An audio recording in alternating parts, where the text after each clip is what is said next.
Ya, pemirsa Research and Education, tentunya ini sudah ke segmen terakhir mungkin ya pemirsa, dan kita akan tentunya bertanya lagi dan lagi ya terkait dengan informasi kesehatan. Karena kapan lagi ya kan kita bertanya dengan seorang dosen yang memang sudah melakukan penelitian dan juga cukup luar biasa. Nah, tadi Ibu sudah menyampaikan bahwasannya ada beberapa faktor resiko kanker ya. Nah, mungkin ada lagi yang lain yang ingin Ibu sampaikan? Iya. Jadi tentang faktor resiko tadi kanker ya sudah beberapa yang saya sampaikan. Nah, ada lagi faktor resikonya ya, seperti ibu yang tidak pernah menyusui bayinya. Nah, itu tidak menyebabkan resiko terhadap kanker payudara. Jadi pada ibu-ibu semuanya jangan takut payudaranya kendor atau tidak bagus lagi, tidak sempurna lagi bentuknya. Karena sebenarnya untuk menyusui itu bukan hanya untuk bayinya, tapi juga untuk ibunya, bisa mencegah kanker payudara. Itu salah satunya. Nah, kemudian juga menopause ya di bawah usia 55 tahun. Nah, itu ya. Jadi berhenti haid itu terlalu cepat di bawah 55 tahun. Nah, itu juga bisa menyebabkan kanker payudara. Nah, kemudian perokok juga. Nah, jadi makanya perempuan itu sebaiknya tidak merokok. Jangan itu, ya. Jangan merokok karena itu bisa merusak kesehatan sendiri. Salah satunya adalah terjadinya kanker payudara terhadap wanita tersebut. Iya, berarti tadi saya dengar itu menyusui, tidak menyusui, bahkan itu ternyata emangnya ada ya ibu-ibu yang tidak mau menyusui? Ya, kadang ada wanita yang nggak menyusui karena dia bekerja, terlalu sibuk, ataupun tidak mau usaha secara maksimal untuk menyusui. Karena sebenarnya menyusui itu ada yang beberapa wanita atau beberapa ibu itu sulit untuk menyusui ya, karena permasalahan menyusui itu sangat banyak. Itu ada yang asinya tidak keluar, ada yang bendungan ASI sehingga dia kesakitan ya untuk menyusui bayinya banyak. Jadi masalah menyusui itu sebenarnya kalau menurut saya sih agak sulit. Gitu ya, jadi makanya angka ASI eksklusif di Indonesia dan di Aceh itu masih rendah, tidak mencapai target pemerintah. Gitu. Iya, nah pasti kalau ada nggak sih perbedaan dan juga kaitannya dengan memang ASI yang dipompa itu, apakah ada kaitannya dengan kanker gitu? Sebenarnya enggak ya, yang penting ASI-nya itu tidak terhambat di payudara, jadi lancar selalu. Nah, jadi kan tidak ada benjolan-benjolan nih yang berbahaya, jadi tidak ada terjadi kanker payudara gitu. Jadi ibu-ibu yang ASI-nya mau diperah atau mau dihisap langsung oleh bayinya, sebenarnya lebih bagus adalah langsung ya, karena itu akan memproduksi ASI lebih banyak daripada dipompa. Tetapi dengan dipompa dan juga dibarengin dengan menyusui langsung dengan bayinya, nah itu akan lebih baik jadi. Oke, nah itu pemirsa ya, jadi dicatat nih, udah bawa buku ya pemirsa ya. Dicatat tadi apa aja sih resiko kanker yang terjadi ya, faktor-faktornya pastinya. Dan tadi udah banyak ya faktor-faktor resiko yang sudah disampaikan oleh Ibu Nuzul. Nah, terkait dengan pencegahannya nih, untuk pencegahan kanker payudara itu apa aja sih Bu? Ya, pencegahan kanker payudara itu menurut hasil penelitian ya dari para pakar sebelumnya. Nah, itu salah satunya adalah hidup sehat. Ya, itu yang paling penting ya, dari makanan ya, terus nggak boleh stres. Nah, stres ini juga merupakan faktor penyebab kanker ya, ke semua kanker, termasuk kanker payudara ini. Jadi harus hidup sehat. Jadi kan kalau sehat itu kan harus sehat jasmani, kemudian psikisnya juga ya, mentalnya juga, kemudian sosialnya juga harus sehat, dan dia menjadi orang yang produktif. Itu kan definisi sehat. Nah, jadi harus hidup yang sehat gitu, baik dari jasmani, rohani, sosial, dan ekonomi. Iya, oke. Ada pantangan makanan nggak sih Bu? Ya, jangan makan makanan yang junk food deh gitu. Jadi makan yang cepat saji itu, nah itu tidak baik memang buat kesehatan ya. Apalagi itu menjadi faktor resiko juga terhadap kanker payudara. Jadi kayak makanan-makanan yang banyak mengandung pengawet yang ataupun ada yang mengandung borak itu formalin. Nah, itu kan bahaya banget ya buat tubuh. Benar-benar. Dan termasuk pemutih nih. Nah, bagi remaja-remaja atau ibu-ibu yang sering memakai pemutih kan untuk wajahnya atau kulitnya. Nah, itu sebenarnya juga bukan salah satu hidup sehat kan. Nah, itu juga harus dijauhi supaya kita selalu sehat. Kemudian olahraga juga 30 menit dalam satu hari itu penting buat menjaga kesehatan. 30 menit dalam sehari ya, Iya. berolahraga harus. Dan tadi Ibu ada bilang pemutih itu juga berkaitan dengan kanker. Nah itu gimana sih terkait dengan misalnya suntik pemutih, terus ada pemutih mungkin body lotion dan lain-lain, itu gimana?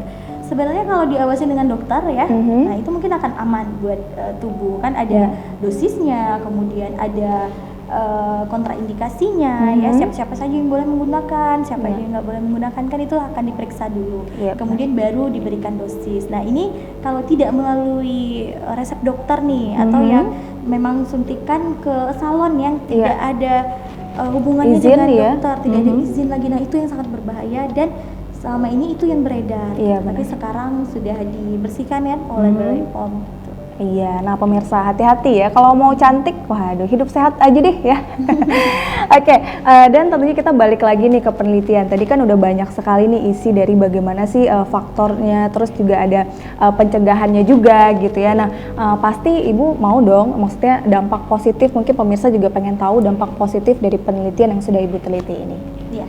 Nah, dampak positifnya apa sih dari penelitian saya? Jadi saya dan orang-orang yang membaca penelitian saya, ya itu mereka akan tahu apa sih pengaruh penyuluhan buat pengetahuan remaja tentang kanker payudara. Nah, ada nggak perbedaannya setelah diberikan penyuluhan dengan sebelum? Nah, itu ternyata ada perbedaannya ya. Jadi remaja itu lebih memahami tentang kanker payudara itu dengan teori yang benar gitu, bukan malah percaya terhadap mitos gitu. Jadi itu akan meningkatkan kesehatan remaja dan menjauhkan dari kanker payudara dari sedini mungkin. Iya, mitosnya apa ya Ibu itu?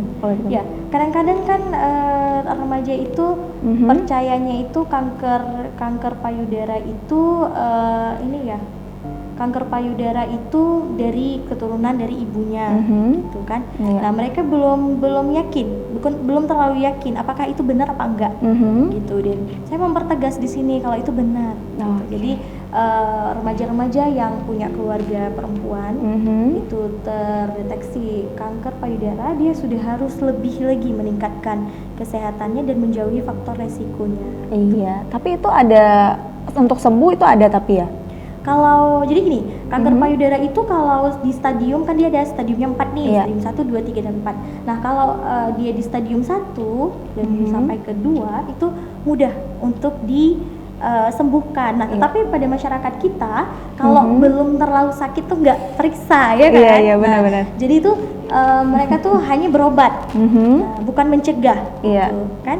Nah, jadi sebenarnya kalau kanker payudara itu terdeteksi di awal, itu insya Allah bisa disembuhkan gitu. Cuman di masyarakat kita tidak ada yang terdeteksi di stadium awal. Semuanya itu udah parah, kadang-kadang sudah bernanah payudaranya ya, kankernya sudah pecah. Nah, disitulah dia berobat. Ataupun sudah sangat besar, menjalar ke kankernya kemana-mana, organ yang lain, baru dia berobat gitu. Jarang yang stadium awal ataupun ada tanda gejala langsung berobat, itu sangat jarang, makanya susah disembuhkan, banyak angka kematiannya. Oke, nah itu pemirsa ya, jadi seperti yang udah saya bilang bahwasannya memang hal kecil itu terus dikonsultasi ya, jangan disimpan dalam hati ya, sama seperti perasaan. Udah kemana-mana nih. Oke, dan pemirsa dan dimanapun Anda berada juga, kita akan mengetahui lebih lanjut lagi nih, bukan akan ya, sekarang nih kita akan mengetahui, mungkin Bu Nuzul akan melakukan penelitian berikutnya. Apa sih tema yang akan Ibu angkat dengan penelitian berikutnya? Iya. Untuk penelitian selanjutnya saya sangat tertarik tentang anemia nih. Anemia, subjeknya pada ibu hamil. Jadi anemia pada ibu hamil yang akan saya teliti untuk selanjutnya. Iya, untuk harapan penelitian berikutnya apa nih Bu? Nah, semoga dengan penelitian saya bisa membantu inilah perpustakaan, kepustakaan, kemudian pengetahuan para pembaca tentang studi yang saya lakukan, penelitian yang saya lakukan. Oke, nah itu tadi dia terkait dengan penelitian ya pemirsa, penelitian yang sekarang sudah dilakukan, terus penelitian yang next time itu akan launching ya. Dan tentunya kita akan beralih ya dengan pengabdian. Apa sih yang Ibu lakukan terkait dengan pengabdian yang sudah Ibu lakukan, dan tentunya judulnya apa nih Bu? Penelitian yang lalu ya? Pengabdian. Pengabdian yang lalu. Iya. Pengabdian yang lalu saya juga tentang penyuluhan kanker payudara di sekolah. gitu di sekolah Madrasah Aliyah Darul Ulum Kota Banda Aceh. Iya, nah itu tadi pengabdian gimana tuh Bu, Ibu lakukan di sana? Apakah anak-anak di sana antusias atau gimana? Sangat antusias mereka terhadap kanker payudara dan bagaimana cara menangani atau mendeteksi kanker payudara. Kita juga ajak mahasiswa untuk bergabung bersama kita, lalu mahasiswanya itu memberikan stimulasi bagaimana cara praktik ya, mempraktikkan bagaimana deteksi dini kanker payudara menggunakan teknik sadari gitu. Jadi dibantu juga oleh mahasiswa untuk pengabdian masyarakatnya. Iya, berarti pengabdian masyarakatnya itu lebih ke praktek ya berarti ya? Kalau sebelumnya ada kan prakteknya dan juga ada penyuluhannya. Kuesionernya ada juga? Itu hanya sekedar sekali saya berikan untuk mengetahui bagaimana efektivitas penyuluhan saya, apakah remaja tersebut ya siswa tersebut paham atau enggak. Iya, oke. Nah, itu tadi terkait dengan pengabdian yang sudah dilakukan oleh Ibu Nuzul Rahmi ya. Dan tentunya kita sudah di akhir segmen nih pemirsa ya, kita akan sedikit juga mengetahui apa sih pesan yang ingin Ibu sampaikan kepada masyarakat Aceh, khususnya para ibu-ibu nih. Silakan Bu. Ya, nah kepada para semua wanita yang mendengar acara ini, saya harapkan untuk rajin memeriksakan kesehatan Anda kepada dokter ataupun kepada bidan, kepada petugas kesehatan. Kemudian jangan lupa untuk hidup sehat. Iya. Untuk hidup sehat dan kemudian untuk menghindari kanker payudara, Anda harus rutin setiap bulannya melakukan pemeriksaan payudara sendiri. Iya, nah itu untuk masyarakat Aceh. Nah khusus untuk mahasiswa di Universitas Pemuda Indonesia, apa nih Bu pesannya Bu? Ya, pesannya agar selalu update ilmu ya. Iya. Update ilmu, rajin membaca di semua bahan ya, materi, baik itu dari online ataupun dari buku. Iya. Nah, kemudian melakukan riset kecil mungkin mahasiswanya dan ikut dalam pengabdian masyarakat dosen, itu yang diharapkan. Jadi nggak hanya pendidikan, tetapi dia menjadi role model untuk penelitian dan pengabdian kepada masyarakat yang dilakukan oleh mahasiswa. Iya, luar biasa ya. Jadi mahasiswa itu juga harus ikut turun tangan ya dengan penelitian dan juga pengabdian yang telah dosen-dosennya lakukan ya. Karena memang itu juga bisa menjadi referensi untuk kita semua ya.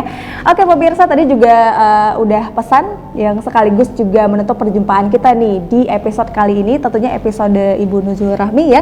Terima kasih Ibu Nuzul sudah datang ke studio kita dan melakukan bincang-bincang terkait dengan penelitian dan juga pengabdian. Kalau gitu saya Syarifah Ainal dan juga seluruh kru yang bertugas pamit dari program Research Education untuk episode kali ini. Wassalamualaikum warahmatullahi wabarakatuh.